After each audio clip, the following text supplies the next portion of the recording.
હાલના યુગમાં યુવાધન દિવસે ને દિવસે વ્યસનના ખપ્પરમાં હોમાઈ રહ્યું છે। સરકાર દ્વારા વ્યસન મુક્તિને લઈને અને જાગૃતિ કાર્યક્રમો કરવામાં આવે છે। ત્યારે જૂનાગઢના નાગરવાડા વિસ્તારમાં છેલ્લા 92 વર્ષથી હોળીની પૂર્વ સંધ્યાએ વાલમ બાપા નામના વ્યક્તિની પ્રતિકાત્મક રીતે નનામી તૈયાર કરવામાં આવી અને અંતિમ યાત્રા કાઢીને વ્યસન મુક્તિનો સંદેશો આપવામાં આવ્યો। વાલમ બાપાની સ્મશાન યાત્રામાં મહિલાઓ રાસ રમતા રમતા ઢોલના તાલે વાલમ બાપાના મરસિયા ગાયા અને સૂત્રોચ્ચાર કર્યા કે કોણ મરી ગયું। ત્યારે સામેથી જવાબ આવ્યો કે વાલમ બાપા કેમ મરી ગયા। જવાબ મળે છે કે બીડી પીતા પીતા। ત્યારે લોકો વ્યસનથી દૂર રહે અને લોકોમાં વ્યસનને લઈને જાગૃતિ આવે એના માટે હોળીની પૂર્વ સંધ્યાએ ખાસ કાર્યક્રમનું આયોજન કરવામાં આવ્યું। આ આયોજન વિસ્તારના લોકો દ્વારા કરવામાં આવ્યું હતું।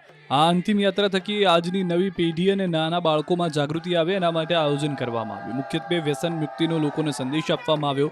વાલમ બાપાનું એક કાલ્પનિક પાત્ર હોય છે અને વ્યસનને લઈને તેનું મૃત્યુ થયું હતું, એટલે વ્યસન મુક્તિના સંદેશ સાથે આ હોળીની દિવસની ઉજવણી કરવામાં આવી। બાળકો, મહિલાઓ અને પુરુષોએ વાલમ બાપા અને તેમના પત્ની કમળાબેનની નનામી કાઢી। ખૂબ હર્ષોલ્લાસ સાથે નાચતા ગાતા નનામી શહેરના મુખ્ય માર્ગો પરથી પસાર થઈ। ઢોલ સાથે નનામી કાઢવામાં આવી અને રાત્રે આ નનામીને હોળીમાં નાખી દેવામાં આવી।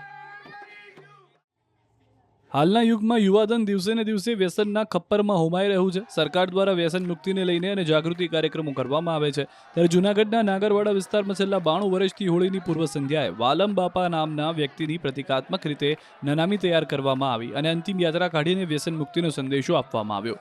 વાલમ બાપાની સ્મશાન યાત્રામાં મહિલાઓ રાસ રમતા રમતા ઢોલના તાલે વાલમ બાપાના મરસિયા ગાયા અને સૂત્રોચ્ચાર કર્યા કે કોણ મરી ગયું। ત્યારે સામેથી જવાબ આવ્યો કે વાલમ બાપા કેમ મરી ગયા। જવાબ મળે છે કે બીડી પીતા પીતા। ત્યારે લોકો વ્યસનથી દૂર રહે અને લોકોમાં વ્યસનને લઈને જાગૃતિ આવે એના માટે હોળીની પૂર્વ સંધ્યાએ ખાસ કાર્યક્રમનું આયોજન કરવામાં આવ્યું। આ આયોજન વિસ્તારના લોકો દ્વારા કરવામાં આવ્યું હતું। આ અંતિમ યાત્રા થકી આજની નવી પેઢી અને નાના બાળકોમાં જાગૃતિ આવે એના માટે આયોજન કરવામાં આવ્યું। મુખ્યત્વે વ્યસન મુક્તિનો લોકોને સંદેશ આપવામાં આવ્યો।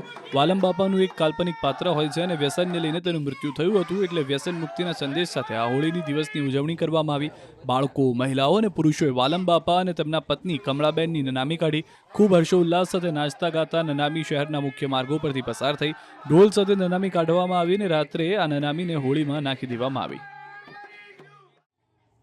હાલના યુગમાં યુવાધન દિવસે ને દિવસે વ્યસનના ખપ્પરમાં હોમાઈ રહ્યું છે। સરકાર દ્વારા વ્યસન મુક્તિને લઈને અને જાગૃતિ કાર્યક્રમો કરવામાં આવે છે। ત્યારે જૂનાગઢના નાગરવાડા વિસ્તારમાં છેલ્લા 92 વર્ષથી હોળીની પૂર્વ સંધ્યાએ વાલમ બાપા નામના વ્યક્તિની પ્રતિકાત્મક રીતે નનામી તૈયાર કરવામાં આવી અને અંતિમ યાત્રા કાઢીને વ્યસન મુક્તિનો સંદેશો આપવામાં આવ્યો। વાલમ બાપાની સ્મશાન યાત્રામાં મહિલાઓ રાસ રમતા રમતા ઢોલના તાલે વાલમ બાપાના મરસિયા ગાયા અને સૂત્રોચ્ચાર કર્યા કે કોણ મરી ગયું। ત્યારે સામેથી જવાબ આવ્યો કે વાલમ બાપા કેમ મરી ગયા। જવાબ મળે છે કે બીડી પીતા પીતા। ત્યારે લોકો વ્યસનથી દૂર રહે અને લોકોમાં વ્યસનને લઈને જાગૃતિ આવે એના માટે હોળીની પૂર્વ સંધ્યાએ ખાસ કાર્યક્રમનું આયોજન કરવામાં આવ્યું। આ આયોજન વિસ્તારના લોકો દ્વારા કરવામાં આવ્યું હતું। આ અંતિમ યાત્રા થકી આજની નવી પેઢી અને નાના બાળકોમાં જાગૃતિ આવે એના માટે આયોજન કરવામાં આવ્યું। મુખ્યત્વે વ્યસન મુક્તિનો લોકોને સંદેશ આપવામાં આવ્યો। વાલમ બાપાનું એક કાલ્પનિક પાત્ર હોય છે અને વ્યસનને લઈને તેનું મૃત્યુ થયું હતું, એટલે વ્યસન મુક્તિના સંદેશ સાથે આ હોળીની દિવસની ઉજવણી કરવામાં આવી। બાળકો, મહિલાઓ અને પુરુષોએ વાલમ બાપા અને તેમના પત્ની કમળાબેનની નનામી કાઢી। ખૂબ હર્ષોલ્લાસ સાથે નાચતા ગાતા નનામી શહેરના મુખ્ય માર્ગો પરથી પસાર થઈ। ઢોલ સાથે નનામી કાઢવામાં આવી અને રાત્રે આ નનામીને હોળીમાં નાખી દેવામાં આવી।